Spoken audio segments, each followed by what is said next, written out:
Bonjour à tous et bienvenue sur la chaîne Tête à Tête, j'espère que vous allez bien. On se retrouve aujourd'hui pour une vidéo sur les livres qui parlent de chats. Tout simplement parce que comme beaucoup de lecteurs, je suis fan de chats et que j'en ai 3 à la maison. Voilà, c'est le rythme, c'est quelque chose qui rythme mon quotidien et je vais vous montrer, hop, voilà, qui rythme toujours mon quotidien. Donc je vous présente Newt, qui fait une petite apparition dans cette vidéo et qui n'a pas envie de rester apparemment. On va commencer assez rapidement puisque j'ai 5 sagas à vous présenter et la première c'est Journal d'un chat assassin d'Anne Fine, publié chez l'école des loisirs. Et c'est vraiment une saga très sympa. Enfin, c'est l'histoire d'un chat qui va ramener en fait des animaux morts dans sa maison et qui va se faire discuter par sa famille, qui va détester ça forcément. Et c'est très drôle. C'est le chat qui parle, donc vous avez, c'est raconté par le chat et c'est assez écrit assez gros et vous avez plusieurs illustrations pratiquement sur toutes les pages. Et vraiment c'est une histoire qui est très drôle, ça se lit très vite parce que c'est très court. Et il y a plusieurs tomes, donc le deuxième c'est Le chat assassin le retour, La vengeance du chat assassin, L'anniversaire du chat assassin et Le Noël du chat assassin. Donc voilà, c'est des petites histoires qui sont très drôles, voilà, avec ce chat qui tue plein d'animaux, mais qui est vraiment un chat qui est très drôle, plein d'humour. Et c'est tout à fait recommandé pour les enfants et pour les adultes. La deuxième saga que je voulais vous conseiller est très connue puisqu'il s'agit du manga Chi, publié chez Glénat, et vraiment c'est un manga trop mignon. On va suivre l'histoire de Chi, ce petit chaton qui va, je crois, perdre sa maman. Et enfin il va la perdre de vue, en fait il va se retrouver tout seul et il va être accueilli par une famille avec un jeune couple qui ont un enfant de 5-6 ans je dirais. Et c'est très mignon, on va suivre le petit chaton dans ses débuts qui ne comprend pas tout ce qu'on lui dit, qui ne comprend pas vraiment comment fonctionnent les choses. Et voilà, on va faire cette aventure, on va avoir un peu ses pensées qui vont être écrites et c'est très drôle. Je vais vous montrer. Par exemple, là, voilà, il découvre la caisse et il dit un nouveau œuf. Voilà, c'est tout chou, c'est plein d'histoires comme ça et vraiment vous allez voir. Lisez cette saga, c'est très drôle, on passe un très bon moment de lecture et c'est pareil, c'est adapté à tous les âges. Enfin moi je trouve que c'est quelque chose qu'on peut lire très facilement et très rapidement. Et on reconnaît quand même pas mal ces animaux dans les sagas que je vous présente, dans presque toutes d'ailleurs. On reconnaît souvent, si vous avez des chats, vous allez reconnaître les situations que vous avez vécues avec vos chats. Là c'est plutôt des chats bébés mais vraiment c'est très chou, puis les dessins sont trop mignons, enfin j'aime trop la couverture. Et pareil j'ai plusieurs tomes, j'en ai actuellement 6 et enfin toutes les couvertures sont trop choupinoutes. Donc voilà, hop. Enfin, Chi est un chat trop mignon, je sais plus si c'est une femelle ou un mâle, je me souviens plus, ça fait un moment que je les ai lus. Mais vraiment voilà, c'est trop chou et je vous conseille cette saga, les tomes sont assez rapides à lire en plus donc vous allez bien rigoler avec cette petite saga. Ensuite, la troisième saga que je voulais vous présenter c'est Simon's Cat, qui est une BD en un format un peu particulier et qui en fait est une BD sans texte. Donc c'est-à-dire qu'on va suivre Simon's Cat dans ses aventures avec son maître et vous allez avoir sur chaque page ou chaque double page une histoire différente, en fait une action différente. Et c'est voilà, très drôle, c'est un chat qui va faire ses griffes quelque part, va déloger les pots, va je sais pas, faire le bazar.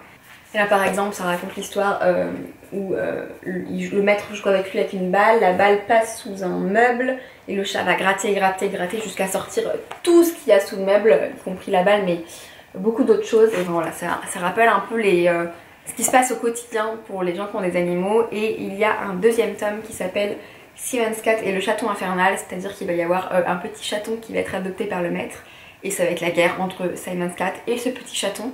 Et c'est très drôle, là encore le chaton est juste génial. Et enfin vraiment celle-ci c'est ma préférée des deux. Je l'aime beaucoup. Et je sais pas s'il y a d'autres tomes ensuite, il faudrait que je regarde, mais je pense que ça peut être le cas. C'est édité chez Fleuve Noir et c'est par Simon Tofield. Voilà. Et j'aime beaucoup cette saga, je vous la conseille vraiment. Et en plus c'est des bonnes petites briques quand même. Ensuite c'est une saga également très connue dont je vais vous parler et ce n'est pas qu'une histoire de chat, mais comme les chats sont énormément présents surtout dans les premiers tomes, je voulais absolument vous présenter la saga Maliki, qui est une saga que j'adore vraiment depuis mon enfance. Je crois que j'ai eu le premier tome, je vais avoir je sais pas 10-11 ans. Je la suis, je suis ses strips sur son site qu'elle postait tous les mardis. C'est vraiment que je sais même pas si elle poste encore.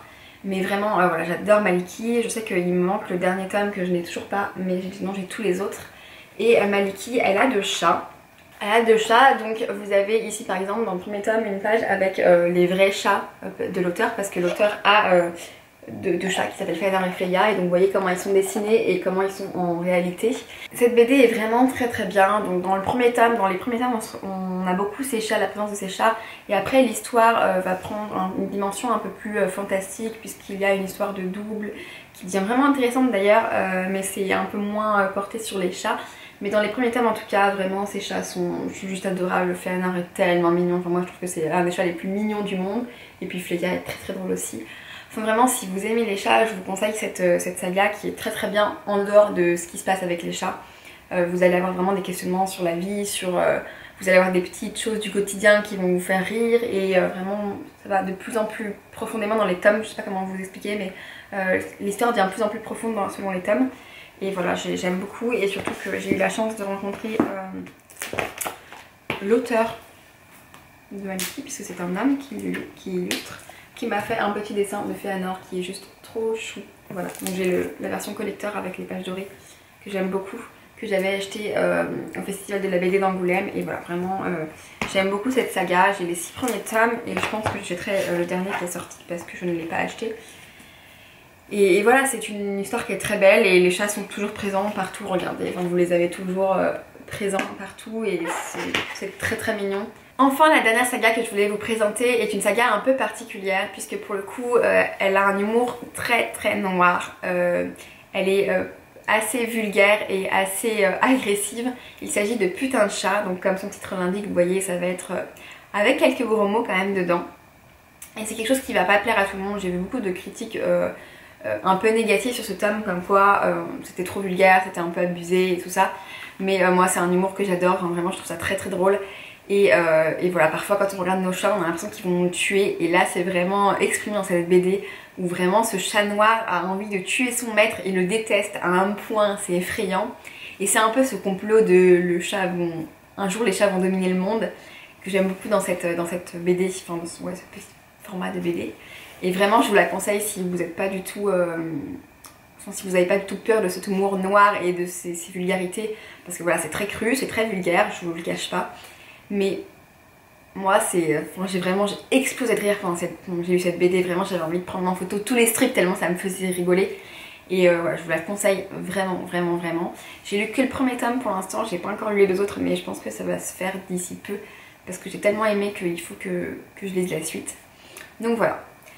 En complément de cette vidéo sur ces histoires de chats qui étaient plutôt sous forme picturale, on va dire, j'avais envie quand même de vous parler de la saga La Guerre des Clans, qui est une saga qui m'a accompagnée tout le long de mon enfance. Je me souviens que les tomes étaient au CDI à l'époque, et puis après j'ai commencé à les acheter, et c'est que très récemment que j'ai eu envie de me replonger dedans, donc je me suis récupéré les premiers tomes, et j'ai vraiment envie de réessayer pour voir.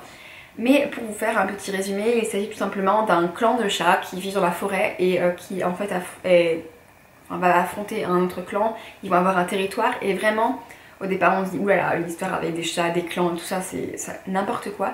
Mais finalement on rentre très bien dans l'histoire, ça nous paraît pas du tout illogique que ce soit des chats. Et vraiment c'est une saga que j'ai adorée étant jeune, donc j'ai décroché parce qu'il y a beaucoup de tomes. Je crois qu'aujourd'hui il y a à peu près 30 parutions dans La Guerre des Clans. Donc forcément ça s'essouffle un peu à un moment donné, mais en tout cas le premier cycle vraiment est top. Je vous conseille vraiment cette saga. Alors je vous dis ça avec mon regard d'une saga que j'ai lue il y a quand même assez longtemps, donc je peux pas vous dire que maintenant si je la relisais j'aurais le même avis. Je vais essayer, je vous dirai peut-être. Mais vraiment c'est une saga que j'ai appréciée, et si vous aimez les chats, bah pour le coup il n'y a que ça, que des chats dans cette histoire. Donc voilà, je voulais quand même vous en parler parce que pour moi c'était important. C'est quand même une saga qui a énormément compté dans ma vie de lectrice, donc voilà. C'est donc tout pour cette vidéo sur les livres qui parlent de chats. J'espère que vous l'aurez appréciée. Je me doute qu'elle sera pas hyper longue, puisque j'avais pas non plus énormément de choses à vous dire sur les livres, puisque généralement ce sont des BD ou des mangas. Donc si vous ne voulez pas que je vous raconte toute l'histoire, c'est assez compliqué, et souvent ce sont des petites tranches de vie, donc c'est assez compliqué à raconter. Mais voilà, vraiment j'espère que ça vous aura plu. Si vous avez vous aussi des recommandations à me faire sur des livres qui parlent de chats, et ben n'hésitez pas, ça m'intéresse vraiment en commentaire. Si vous avez lu La Guerre des Clans, dites-moi ce que vous en avez pensé, parce que là ça m'intéresse, c'est quelque chose que j'ai lu il y a très longtemps, Et si vous l'avez lu assez récemment, j'aimerais bien avoir votre avis. Et en attendant, je vous fais d'énormes bisous et puis je vous dis à très vite pour une nouvelle vidéo.